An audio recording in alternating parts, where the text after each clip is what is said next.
I'm Laura Vitale. On this episode of Learning the Kitchen, I'm going to show you how to make white chocolate chip blondies. These have been crazy requested, so I figured why not make it tonight?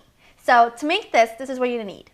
You need some all-purpose flour, some regular granulated sugar, some brown sugar, white chocolate chips, some sour cream, unsalted butter, an egg, baking powder, salt, and vanilla extract. So it's very basic ingredients, but they're going to be really good. White chocolate chip blondies are basically like a white version of a brownie.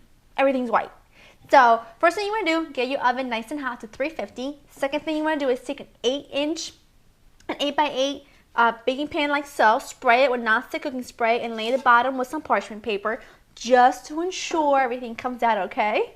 All right, so the butter is very important. The butter is at room temperature. This is almost melting because it is kind of hot in here with all the lights. It's very important, otherwise it won't incorporate well with the sugar. And to that, I'm going to add both sugars, the brown sugar and the granulated sugar. And I'm actually just going to switch to my whisk and just cream this together. That looks perfect. Now before I go any further with that, I'm going to take my chocolate chips and I'm just going to take some of the flour, about 2 tablespoons or so, and I'm just going to mix them in. This is so that once we coat all the chocolate chips with the flour, it prevents them from sinking to the bottom of the pan, and it just makes sure that they're evenly throughout the batter, which is what we want. So just stir those up and set those aside. To the remaining flour, I'm going to add my baking powder and my salt. Stir that up so I have these two ready for me. Now to this, I'm going to add in my egg that I just cracked in a separate bowl because, as I always say, you want to make sure you don't get a bad egg.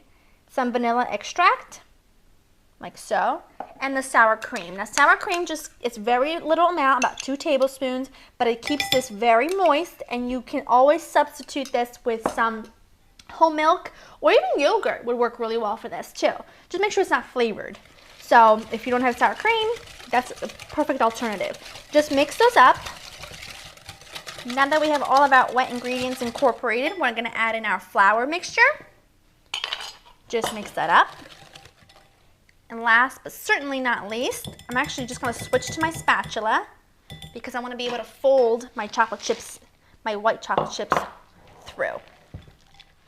Now that we have our white chocolate chips mixed through, we're going to put this in our prepared pan so it's nice and greased up so nothing sticks.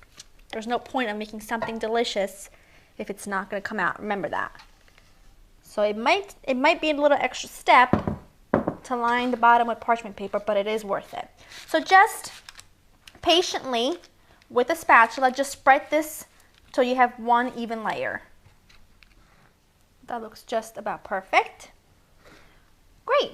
Now, these are going to be so good. They're not going to be super heavy and dense. They're going to be just perfect. They're going to go into your preheated oven for about 25 to 30 minutes. When it's about 25 minutes, take a toothpick, insert it into the middle. If it comes out with no wet batter on it, you know it's done. Then we're going to let these cool and taste them together. Now I let these cool completely because now we're going to cut them out. Just take a knife, run it around the edges just to loosen it. Just like that. And it should come out pretty easily. Dun, dun, dun, dun. But I'm not going to take off the bottom yet because I'm just going to use it to cut them out. Now you can cut them as big or as small as you like. I think size, it smells so incredible. I can't wait to dig into these. I can tell that the inside are going to be really moist. Look, I'm going to go for a middle piece. Look at that. I can see that the inside's really moist, all the chocolate chips. So good. I'm like a squirrel on nuts. They're so good. I love white chocolate. I love any kind of chocolate, but white chocolate is my favorite. When I started the recipe, I had 1 cup in the bowl. By the time I made it, I'm sure I had like a half a cup because I kept picking at them. These are super simple, guys. They've been getting requested like at the wazoo. Everyone's been asking for them. So now you have them. To get the recipe with everything written down, just go onto my website, www.learninthekitchen.com. I'll see you next time. Bye, guys.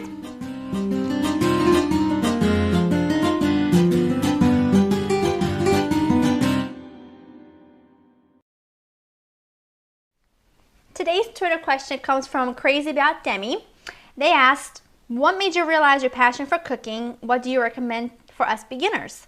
Well, I've always loved cooking. When I was a little girl, I grew up in Italy until I was 12 years old, so I always cooked with my mom and mostly my grandmom.